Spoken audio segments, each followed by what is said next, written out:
Hello there. After I finished reading A Little Princess, I decided to find another book I haven't read in ages. Kildee House by Rutherford Montgomery. Now, trying to find this book was definitely a treasure hunt. It was a book that had been saved from going back to a used bookstore years ago and had been languishing in one of my moving boxes. After going through my 4 boxes a few times, I discovered I had box number 5. Do I have too many books? Nah. Now, it had been so long since I read it, all I remembered was that a cranky old man built a house on top of a mountain. It had a huge window that became infested with raccoons and children, and of course, there's more to it. So again, spoilers? I mean, this book was published in 1949. It's not exactly new, nor do I think a lot of people know about its existence. And speaking of new, my copy, which was printed in 1969 and has a few other owners before myself, well, it was kind of falling apart, so I ended up rereading it with tape as my co-pilot. Let's get started. This book was written almost like a TV show with an overarching plot, but each chapter is its own little story. There are a few characters that you need to know for the story to make sense. The first is Jerome Kildee.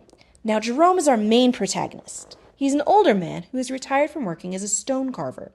He built his house on top of a hill against a redwood tree. Literally against. One wall of his house is the redwood, and the other side is a large store-sized window, so he can see out into the forest. His closest human neighbor is over a mile away down the mountainside, so he has plenty of privacy and very few human visitors. The next characters to grace the pages are Old Grouch and his bride, raccoons who choose to share Jerome's home, and Mama and Papa, spotted skunks. Jerome doesn't mind the company, and the 5 of them share the house with few problems. The other 2 characters you get to know are Emma Lou and Donald. The 2 children are practically opposites.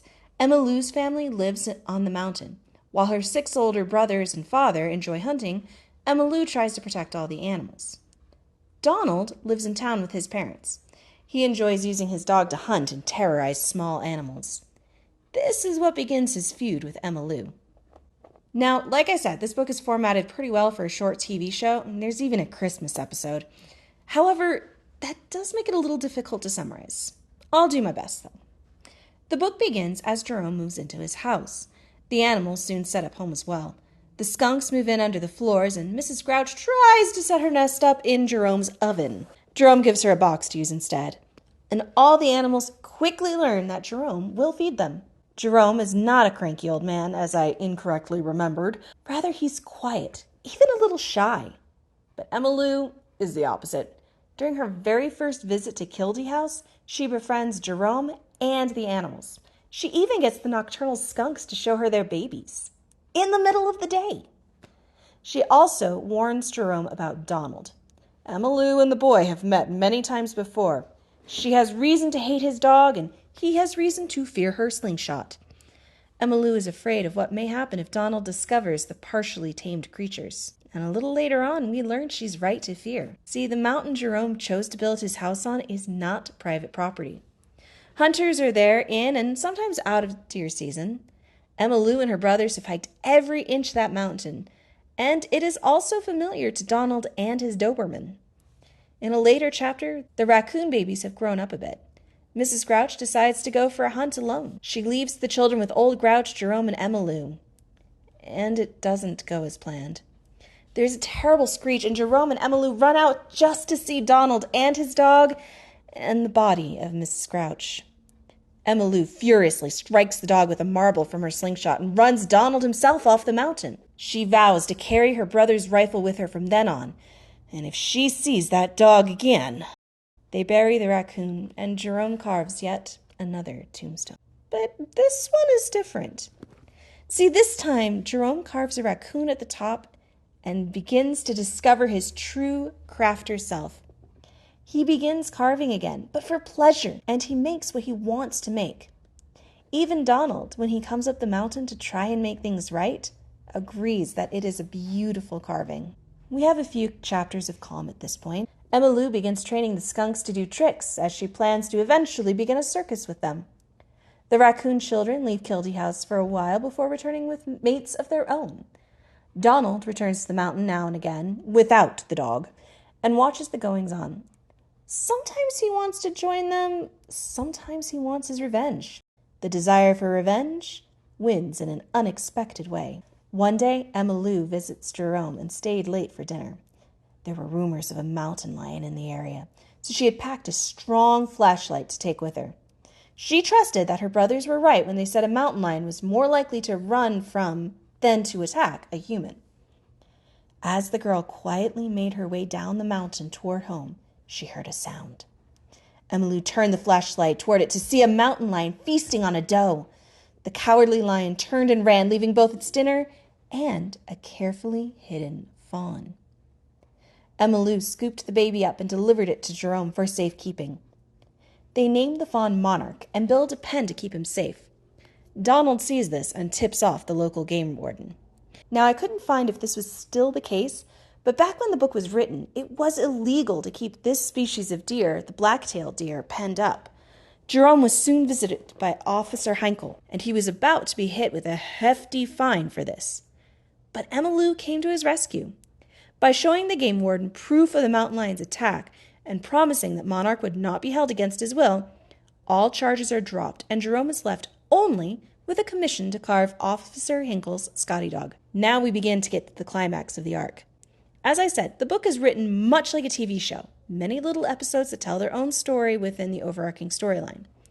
Jerome builds his house, and it becomes filled with friends, both animal and human.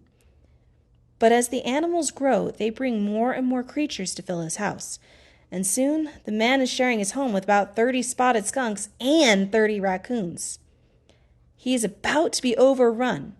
But on the bright side, the skunks eat all the mice, so he doesn't have to worry about them. Both Jerome and Emma Lou think hard about what to do. They can't keep the animals out, and there's not space for another generation and Jerome to stay in the house. The solution comes from an unexpected source. Donald begins to visit Jerome when Emma Lou isn't there. He befriends both the man and the many animals and even brings them new treats, like sweet corn or a large hamster wheel to run in. Jerome finds a way to bring the children together in a truce. After all, 3 heads are better than 2. So how do they deal with this problem of too many animals? What will they do? Well, I could just make you go read the book. It's actually a really good read-aloud book, or at least I think so. The author manages to pack so much into 12 short chapters that my rambling retelling doesn't keep it all in. The book itself is a nice snapshot into a world that doesn't exist for most of us. It touches on the habits of wild animals living in and next to wilderness. I do not recommend, though, opening your house to skunks and raccoons. You might survive without any accidents, but Jerome does spend about a week camping after a skunk sprays something. Just warning you. The characters are encouraged to work together to solve their problems, and though there are tragedies, there are more than enough happy events to make up for them. It's a very pleasant read. 4 out of 5 beans, easily. As for the animals, if you don't want the spoiler, I would just skip to the end. Donald and his father put an advertisement in a few magazines. Interested people who will use the animals to replenish wildlife in their regions could be sent one of the couples and their little ones. No one who would harm the animals would be given any. And this was a big deal. At the time of writing, spotted skunks were becoming more and more rare in the wild. They are not currently on an endangered species list, but I do believe this book is one of the only times I've ever heard of them. And because the animals were so central to the story, I made them. There are 2 sizes for each and will soon be available on my Etsy store. See you next time!